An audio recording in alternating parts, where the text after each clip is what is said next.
Hello everyone, I hope आप सबकी preparation बहुत अच्छी चल रही होगी आपके इकोनॉमिक्स एग्ज़ाम की। जैसे कि मैंने आपको एक इफ़ेक्टिव स्ट्रैटेजी बताई थी, उस स्ट्रैटेजी के अकॉर्डिंग आपका 6 तक एक बारी सारा सिलेबस गो थ्रू हो चुका होगा, अगर आपने वो स्ट्रैटेजी फ़ॉलो करी है तो। बट अगर आपने वो स्ट्रैटेजी फ़ॉलो नहीं करी है तो आपको मैं इस वीडियो में कुछ इंपॉर्टेंट टॉपिक्स बता रही हूँ जो आपको फॉर श्योर करने ही करने हैं। अगर आप इन क्वेश्चन को श्योरली कर लोगे प्रिपेयर अच्छे से, तो उसके बाद आपका एग्ज़ाम में फ़ेल होने का कोई चांस ही नहीं बचता। आप फॉर श्योरली पास हो जाओगे और आप मैक्रो इकोनॉमिक्स में बहुत अच्छे 40 में से 30+ तो आप फॉर श्योरली स्कोर कर ही लोगे, अपने मार्क्स स्कोर कर ही लोगे। ठीक है, तो अब जैसे आपका इंग्लिश का एग्ज़ाम भी आपका आ ही रहा है, 12 मार्च को है आपका इंग्लिश का एग्ज़ाम।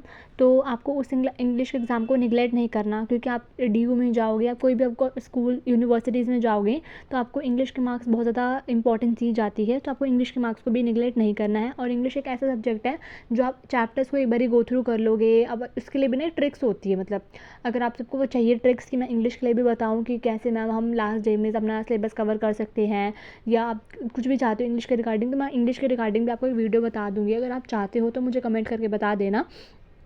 एंड मतलब इंग्लिश का सिलेबस ऐसा है कि अगर आप एक बारी में पढ़ोगे तो आप अपना स्कोर अच्छे से मेंटेन कर सकते हो।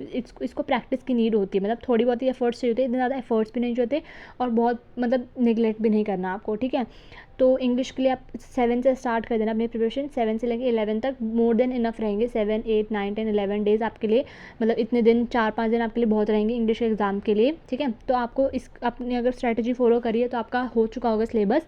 बट अगर आपने नहीं करी फॉलो तो मैं आपको बता रही हूँ आज कुछ इकोनॉमिक्स के टॉपिक्स जो आपके फॉर श्योर आते ही आते हैं।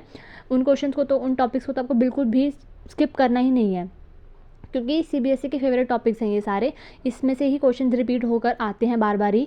ठीक है, और आप इन्हीं वीडियोज़ के ऊपर मैंने अपने लेक्चर्स भी प्रोवाइड करा रखे हैं यूट्यूब के ऊपर ही। अगर आपको इनके ऊपर कोई भी डाउट रहता है तो आप मुझसे पूछ लेना। अगर आपको डाउट रहता है तो पूछ सकते हो, और नहीं भी रहता डाउट तो भी अगर आप कुछ भी आपकी स्पेशल रिक्वायरमेंट्स होती है कि मैम एक बार दोबारा बता दो या वन शॉट में बता दो, कुछ भी इस टाइप से रहता है तो आप बता सकते हो। बाकी मैंने अपना शेड्यूल प्रिपेयर कर रखा है, लाइक मैं आपको अभी कुछ ही दिनों में MCQs प्रोवाइड कराने वाली हूँ हर चैप्टर के। ठीक है, उसके बाद मैं एक वन शॉट कवर करूँगी जिसमें मैं नेशनल इनकम वन शॉट में कंप्लीट करा दूँगी, मनी कम वन शॉट में कंप्लीट करा दूँगी, इस तरीके से। ठीक है, तो मैं बताती हूँ कुछ लिस्ट ऑफ टॉपिक्स हैं या क्वेश्चंस हैं जो आते ही आते हैं। ठीक है, इनको आपको स्किप नहीं करना।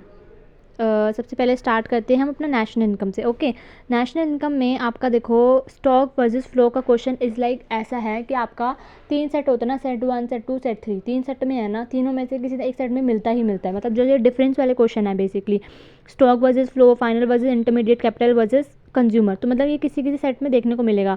तो ये 1 में भी देख सकते हो या 2 में, 3 में ऐसे देख सकते हो, या वाइस वर्सा कुछ भी हो सकता है।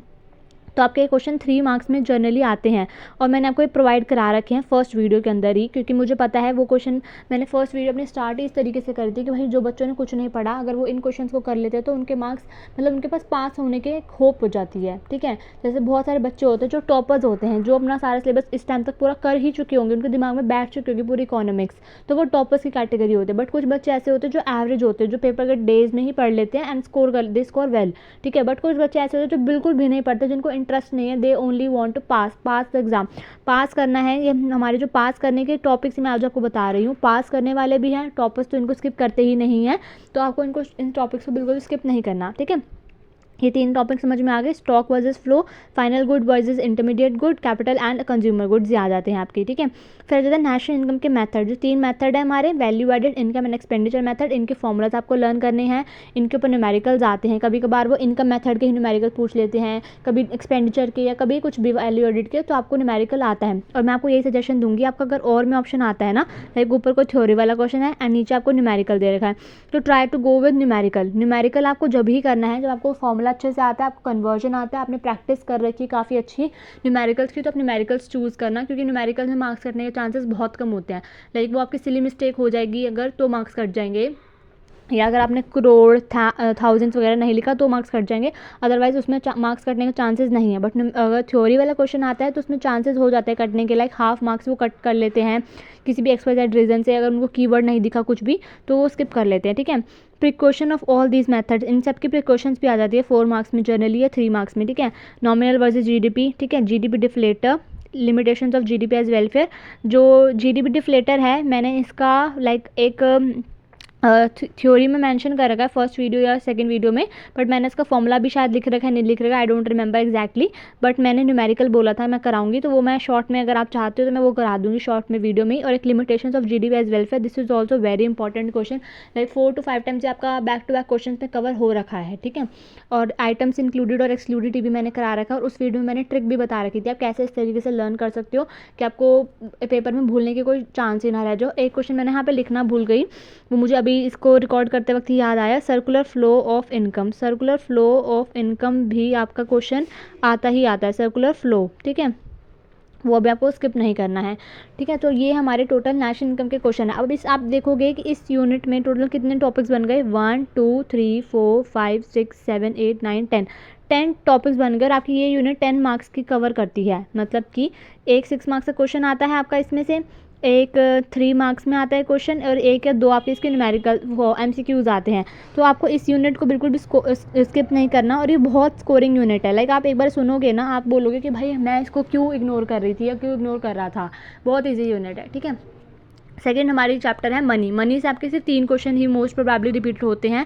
एक हमारा है मनी सप्लाई और उसके कंपोनेंट्स। इसके ये मैंने मनी वाला चैप्टर कुछ भी कवर नहीं करा यूट्यूब चैनल के ऊपर, इसको मैं वन शॉट में ही कवर कर दूँगी, जैसे मनी सप्लाई और उसके कंपोनेंट्स एक बारी में बता दूँगी, फंक्शंस मैं बता चुकी हूँ, और क्रेडिट क्रिएशन भी एक वीडियो में। तो ये 2 टॉपिक्स जो आपके रह रहे हैं ये मैं एक ही वीडियो में कवर कर दूँगी आपको, ठीक है। ये आपको स्किप नहीं करने, ये भी आपके बहुत स्कोरिंग है, लाइक जिसने पास होना है ना, अगर वो टोटल 3 या 4 कुछ बहुत इजी चीज़ें भी कर लेता है तो वो हो जाएगा, ठीक है। फिर आ जाता है हमारा aggregate demand and aggregate supply वाली यूनिट, जिसमें हमारा AD के कंपोनेंट्स, ठीक है, AS का मीनिंग आपका बेसिकली मीनिंग आना चाहिए। इसकी जो हमने अप्रोचेस देखी थी, AD/AS के अप्रोच, सेविंग इन्वेस्टमेंट के अप्रोच, वो आनी चाहिए। Inflationary gap, deflationary gap with the diagram, how to control excess demand and monetary policy, fiscal policy, ठीक है। तो ये वाला क्वेश्चन, ये वाला चैप्टर आपका 12 मार्क्स का आता है, और ये क्वेश्चन लाइक जो कहते हैं ना, मतलब कि रिपीट होना ही होना, मतलब वो है ये वाले टॉपिक्स, लाइक आपसे इस चैप्टर में ये क्वेश्चन आएगा ही आएगा कि what do you mean by inflationary gap, what do you mean by deflationary gap, how we will correct the excess demand under inflationary gap, how we will control the excess supply under inflationary gap, या अगर हमारा saving ज़्यादा है investment से तो क्या होगा, investment ज़्यादा है सेविंग से तो क्या होगा, AD ज़्यादा है तो क्या होगा, हम इक्विलिब्रियम पे कैसे आएंगे, इस तरीके से आएंगे। टॉपिक्स यही रहेंगे, बट स्टेटमेंट चेंज हो जाएगी, स्टेटमेंट वो बिल्कुल एज इट इज़ नहीं देंगे। वो किसी जैसे रोहन का एग्जाम्पल लिया है तो रोहन की जगह मोहन ले लेंगे, या कुछ भी XYZ का नाम ले लेंगे। तो आपको ये इस चीज़ से आपको अलर्ट रहना पड़ेगा कि लैंग्वेज चेंज होकर आएगी, बट आपके अंदर का कंटेंट सेम ही रहेगा। वो AD/AS वाले चैप्टर में कुछ आपसे एक्स्ट्रा चीज़ पूछ ही नहीं सकते AD/AS के अलावा, ठीक है। और ये चैप्टर आपका 12 मार्क्स का, आप इसको छोड़ नहीं सकते। ये बहुत स्कोरिंग, बहुत ईजी है, आपको एक बार इसको समझना है, उसको लर्न करने की कोशिश करनी है ना, आपको इसके डायग्राम को प्रैक्टिस करना है, सिंपल एज दैट। इसमें कुछ ज़्यादा मुश्किल है ही नहीं, रटने वाली चीज़ ही नहीं है इसमें, ठीक है।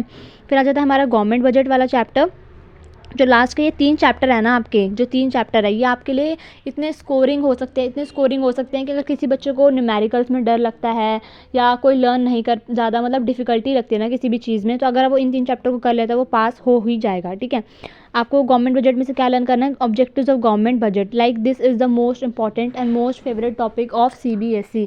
इससे क्वेश्चन वो पूछता ही पूछता है, कभी कभार वो डायरेक्ट पूछ लेता है कि explain the objectives of government budget, चारों के चारों आपको मेंशन करने हो जाएंगे, ठीक है। कभी वो एक बोल देगा, उसको आपको एक्सप्लेन करना है, कभी दूसरा बोल देगा तो आपको उसको एक्सप्लेन करना है, आपसे इनके आते ही आते बजट के, ठीक है, ऑब्जेक्टिव्स। फिर आपका है रिवेन्यू एंड कैपिटल रिसिप्ट का डिफरेंस आ जाता है, रिवेन्यू कैपिटल एक्सपेंडिचर का डिफरेंस आ जाता है, डायरेक्ट इनडायरेक्ट टैक्स का डिफरेंस आ जाता है। और इसमें हमारा जो 3 मेथड है ना, रिवेन्यू, फिजिकल एंड प्राइमरी, इनके फॉर्मूलाज लर्न करने हैं, और उसके न्यूमेरिकल्स आ जाते हैं, वो भी मैं अपनी वीडियो में कवर कर चुकी हूँ ऑलरेडी, ठीक है। फिर हमारे फॉरेन एक्सचेंज रेट, उसमें फिक्स वर्सेस फ्लेक्सिबल आ जाता है। जो डेप्रिसिएशन, डिवैल्यूएशन, एप्रिसिएशन, ये वाले जो कॉन्सेप्ट्स है ना, आपको एक्सप्लेन करने को आ जाते हैं 3 मार्क्स में, कि एक्सप्लेन करो with the help of example, आपको एग्जाम्पल ले लेना है। अब आ जाता है sources of demand and supply, जिसमें हम पूछते हैं कि हम क्यों डिमांड करते हैं फॉरेन करेंसी की, हम क्यों सप्लाई करते हैं फॉरेन करेंसी की, तो इस टाइप के क्वेश्चन भी आ जाते हैं। And how exchange rate is determined, ये भी मैं कवर कर चुकी हूँ, तो इस टाइप के क्वेश्चन ही आते हैं। Balance of payment, trade surplus क्या होता है, ट्रेड डेफिसिट क्या होता है, current account, capital account in detail, autonomous और अकाउंटिंग आइटम्स, ठीक है, ये भी मैं लर्न करा चुकी हूँ अपनी वीडियो में। एंड ट्रिक भी बताई थी मैंने, आप कैसे इसको लर्न कर सकते हो। Items in capital account, current account, debit account, credit account, side, ये सब चीज़ वाली क्वेश्चन आती है बेसिकली। तो कुछ चीज़ें ऐसी हैं जो बहुत ही ईजी हैं, लाइक आपको एक बार ही सुनना होगा एंड बस एफर्ट्स करने पड़ेंगे बहुत थोड़े। लाइक आपको 10 मिनट 30 मिनट्स कुछ ऐसा टाइम देना पड़ेगा, अगर आपको पास होना है तो थोड़ा बहुत टाइम देना पड़ेगा अपने मार्क्स पेपर के लिए। तो कुछ चीज़ें ऐसी हैं बहुत ज़्यादा, लाइक जिसमें एफर्ट्स की नीड नहीं है, बट कुछ चीज़ें ऐसी हैं जिसमें एफर्ट्स की नीड बहुत ज़्यादा होती ही होती है। जैसे आपका अकाउंटेंसी का एग्जाम था, अकाउंटेंसी में आपको वो प्रैक्टिस करनी ही पड़ेगी, बिना प्रैक्टिस के आप क्वेश्चन नहीं सॉल्व कर सकते, बिना प्रैक्टिस के आप पेपर में घबरा जाओगे, आपको दिमाग में ये चीज़ आएगी नहीं कि कैसे होनी थी या कुछ इस टाइप से सर्कमस्टांस आ जाते हैं। बट आपको इस इकोनॉमिक्स ऐसी चीज़ है कि आप एक बार सुनोगे अच्छे से, उसको लर्न करने की कोशिश करोगे, एक बार लिख कर देखोगे तो आपको कोई दिक्कत आएगी ही नहीं, ठीक है। अब मैंने आज की वीडियो में सिर्फ मैक्रो इकोनॉमिक्स कवर करा है इंपॉर्टेंट क्वेश्चंस के पॉइंट ऑफ व्यू से।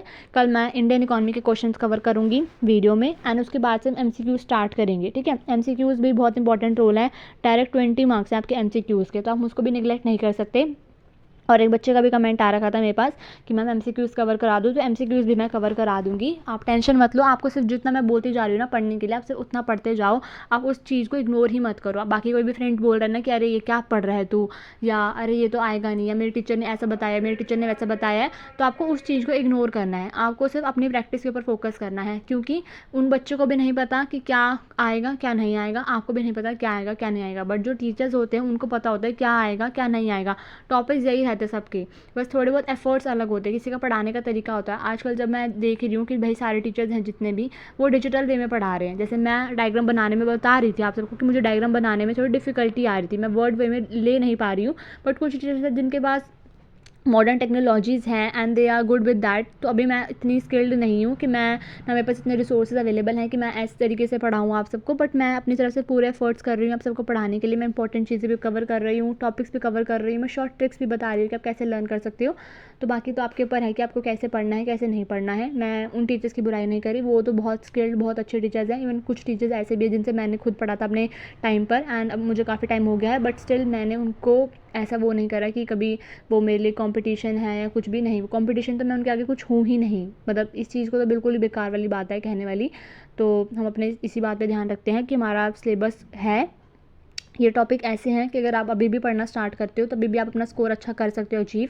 बस आपको पढ़ना पड़ेगा, पढ़ना बिना पढ़े तो आपका ऐसा नहीं है कि कोई भी आपको मार्क्स दे जाएगा या आपके आ जाएंगे बिना पढ़े, तो बिना पढ़े तो कुछ भी नहीं होने वाला। अब कल की वीडियो में इंडियन इकोनॉमी के इंपॉर्टेंट क्वेश्चंस बता दूंगी आपको, जो आपको स्किप नहीं करने, ठीक है।